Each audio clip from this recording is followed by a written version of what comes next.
Welcome back. Hope you're having a good Friday morning. If you're a bull, you'll be happy to see at least some green on the screen. That's the SGX if you're suggesting a bit of green, a 60-point uptake. But Gurmeet Chadha, the managing partner and CIO at Complete Circle, joins us on the show. Hi, Gurmeet. Good morning. Thanks so much for joining in. Well, Gurmeet, let's talk about the top stock, Z Entertainment. Yesterday that one was under pressure. The valuations, everything has taken a bit of a backseat right now. What's your view on the stock? This dip that you're going to get into, and today because of trading angles as well, with the stock going to be moved out of the FNO, it's likely to be under more pressure. How would you approach it at around this 190 odd?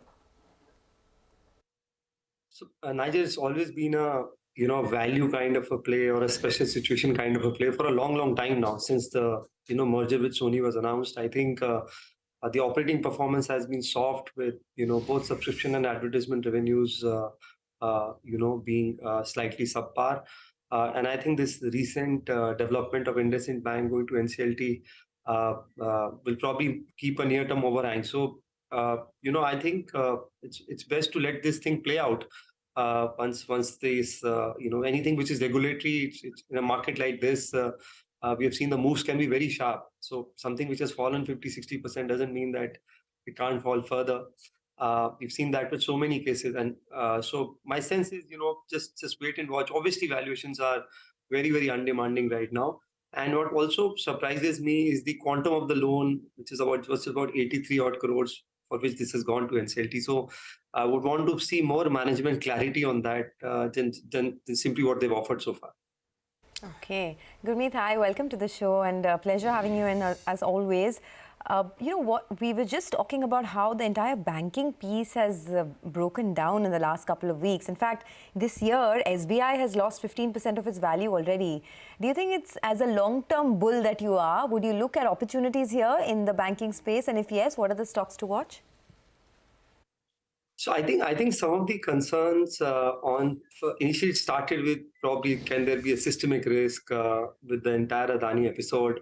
And I think some of the FIs have highest ownership in banks. In fact, if you put IT in banks, that's like 70-75% ownership, which they have. So any exit there puts a pressure there. Also, I think there is some past experience with ILFS, DHFLs of the world, DS Bank, etc., creating a bit of a run in NBFC. So there is some which is like 3-4 years back. So I think a little bit looks like a little overdone to me. Also, all this concern of NIMs getting topped and deposits getting repriced, I think is getting too short-term and myopic. I think the bank credit growth looks sustainable. It may not continue at 20%, but I think it still could be very healthy double-digit. And I think these banks have become very reasonable. So when you look at SBI, for example, it's around book value. Even Axis, despite like 3-4 quarters now of sustainable expansion in NII and NIMs, it's still at about 1.7, 1.8. Plus, all of them have very good contingent provisions, which means that any future credit shock or rise in asset quality, especially in retail, because everybody is aggressive, will also have some cushion. So I think the next 2-3 quarters you will see a sustained growth in earnings. And I think it's the valuations are very undemanding. You can actually slightly bottom fish and look at some, maybe go level 2 in some mid-cap banks also. Likes of Federal or IDFC First, etc. Very undemanding valuation. So I think the risk reward is pretty favorable in my view. The Nifty PSU Bank Index, I was just looking, is down 22% from the 15th of December high. I mean, that was the high point, and it's lost 0.25% of its value.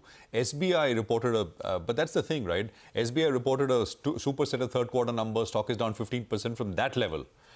So, Gurmeet, I mean, that's the kind of market we are in, right? You've got to, will stocks react positively on small beats, or will they react disproportionately on smaller misses?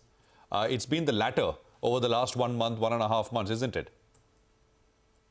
Absolutely, Prashant, and nothing new with PSU banks. Now, if you just go back last 10 years, whenever they got recapitalized, we saw a sharp movement upside, and then again moderated. Then you had some, as I said, issues starting with ILFS, because of which they have remained. So there's always a reason why. I've always believed market prices in India reflect if there is underlying concern. And the risk in PSU Bank is always something coming up, right? Some out of the blue thing coming up. But as I said, for SBI in particular, I think it looks little overdone to me. It's completely in the the oversold zone. So I've never ventured beyond SBI in PSU Bank, simply for the reason that you can have some accidents which is beyond what you can comprehend by looking at just the financials, right? So it's best to stay with there. And also now the book, if you see, Prashant, 6 lakh crore is home loan book. Look at it's more than 40 lakh crores. The mix of the loan has changed. See the digital initiatives they are doing. So I think the kind of credit underwriting now versus what was there, let's say 5 years, 10 years back, is very, very different and much better. So to give it just the same multiple what you were giving is also, I think, is unreasonable. Okay. You know what? Just stay on, Gurmeet. We'll come back to you for many more stocks. I want to chat with you about the NBFCs, about defense.